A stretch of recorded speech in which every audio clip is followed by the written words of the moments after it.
5 భారతీయ యుద్ధ విమానాలనట పాకిస్తాన్ గుర్తించింది. ఇవి వీళ్ళ తెలివితేటలు.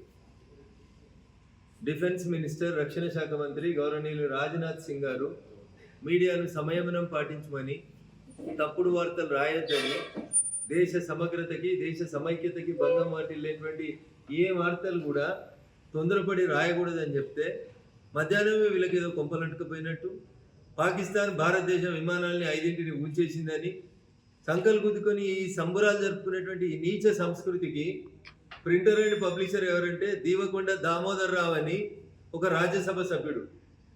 చాలా సంస్కారం ఉండాలి ఈ పత్రికకు, పత్రిక నడుపుతున్నటువంటి పెద్దలకి. అందుకనే కొద్దిసేపటి క్రితం రాజ్యసభ చైర్మన్ గౌరవనీయులు ఈ దేశ ఉపరాష్ట్రపతి గారు జగదీప్ ధన్కర్ గారికి ఈ దీవకొండ దామోదర్ రావు అనేటువంటి పెద్ద మనిషి రాజ్యసభ సభ్యత్వాన్ని రద్దు చేయమని చెప్పి అఫీషియల్గా మెయిల్ ద్వారా పంపించడం జరిగింది. అంతేకాదు ఒక 15 నిమిషాల తర్వాత మా లీగల్ది మా మాజీ జిల్లా అధ్యక్షుడు శ్రీనివాస్ గారు, అడ్వకేట్ సుభాష్ గౌడ్ గారు మాజీ భారత అధ్యక్షుడు మెదక్ గారి నేతృత్వంలో కంప్లైంట్ తీసుకొని పోయి జిల్లా ఎస్పీ కంప్లైంట్ ఇచ్చి వెబ్ పేపర్లో మధ్యాహ్నం నుంచి ఇట్లాంటి తప్పుడు వార్తలు రాసి అసలు జరగనే లేదు, వానికి తోకలేదు, ఇది లేదు, అసలు పాకిస్తాన్ అనేటువంటి తుపాకీ ఎత్తే దమ్ము లేదు, ధైర్యం లేదని ప్రపంచం అంతా ఘోషిస్తుంటే 5 భారత యుద్ధ విమానాలు కూల్చినాయని భారత సైన్యాన్ని తక్కువ చేసి, భారత యుద్ధ విమానాల్ని తక్కువ చేసి ఒక రాజ్యసభ సభ్యుడు ప్రింటర్ అండ్ పబ్లిషర్గా ఉన్నటువంటి దామోదర్ రావు నేతృత్వంలో తీగుళ్ళ కృష్ణమూర్తి అనేటువంటి ఎడిటర్ రాసినటువంటి ఈ వెబ్ పేజీ మీద చర్య తీసుకోమని ఉపరాష్ట్రపతి గారికి రాసినాం. మెదక్ ఎస్పీ గారికి కొద్దిసేపట్లో రాతపూర్వకమైనటువంటి కంప్లైంట్ ఇస్తున్నాం. ఇట్లాంటి దేశ ద్రోహుల్ని రాళ్లతోటి కొట్టి సంపాదించినటువంటి రోజులు వస్తాయి. Better you wind up your paper అని చెప్పి నేను ఈ సందర్భంగా వీళ్ళకి చెప్తున్నాను. ఒళ్ళు దగ్గర పెట్టుకొని వార్తలు రాయిండ్రి. నేను పోయి దేశ రక్షణ మంత్రిని కలిసి సైనిక్ స్కూళ్ళ గురించి మాట్లాడితే ఇలా ఈ తెలివి తక్కువ పేపర్ రాస్తుంది ఒక వార్త. ఎవరో వాళ్ళ మాజీ ఎంపీ చెప్పిండంట తెలంగాణకు సైనిక్ స్కూళ్ళలో అన్యాయం జరిగిందని వీళ్ళు ఒక వార్త రాస్తారు. నేను అడుగుతున్నా, మీకు అసలు ఏమైనా జర్నలిజం విలువలు ఉన్నాయా? సంస్కారం ఉందా? నేను కూడా 1995 నుంచి పనిచేసిన రిపోర్టర్గా. మీదో సంస్కారం, మీదో పద్ధతి. సైనిక స్కూళ్ళల్లో రాష్ట్రానికి అన్యాయం, ఇది వీళ్ళు రాసేటువంటి వార్త. తెలివి ఉండాలి, ఈ పేపర్కి తెలివి ఉండాలని చెప్తున్నా. చంద్రశేఖరరావు అనేటి ఆయన ముఖ్యమంత్రి ఉన్నప్పుడు 2017 సంవత్సరంలో భారత ప్రభుత్వం తెలంగాణకి వరంగల్కి ఒక సైనిక్ స్కూల్ని మంజూరు చేసింది. 2017లో సైనిక్ స్కూల్ మంజూరు చేస్తే 2023 దాకా 6 ఏళ్ళు ఈ రాష్ట్రంలో అధికారంలో ఉన్న చంద్రశేఖరరావు ఈ నమస్తే తెలంగాణ దినపత్రికోడు కనీసం చంద్రశేఖరరావు అనేటి ఆయన తప్పు చేసిండు, సైనిక స్కూల్ తీసుకురాలేదనేటువంటి వార్త రాయలేనుడు. నేను ఢిల్లీకి పోయి తెలంగాణకి 3 సైనిక స్కూళ్ళు కావాలని నేను కొట్లాడితే తెలంగాణకు మొండి చేయి చూపిస్తున్న కేంద్రం అంట. అన్నం తింటురా, గడ్డి తింటురా.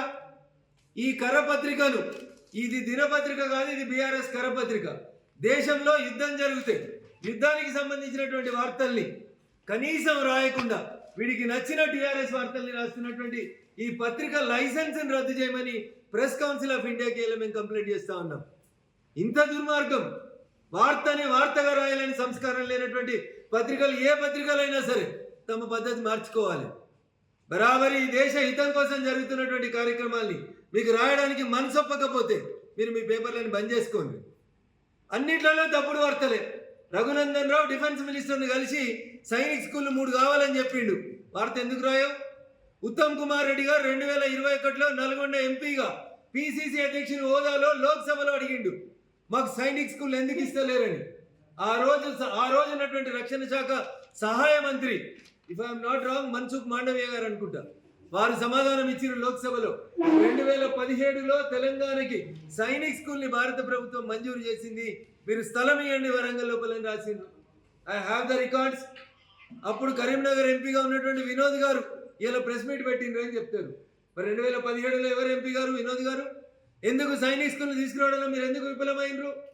మాట్లాడితే కేంద్రం మీద బురద జల్లేటువంటి కార్యక్రమం చేస్తున్నటువంటి నమస్తే తెలంగాణ దినపత్రిక యాజమాన్యం తన పద్ధతి మార్చుకోవాలి, తన విధానాన్ని ఆలోచించుకోవాలి.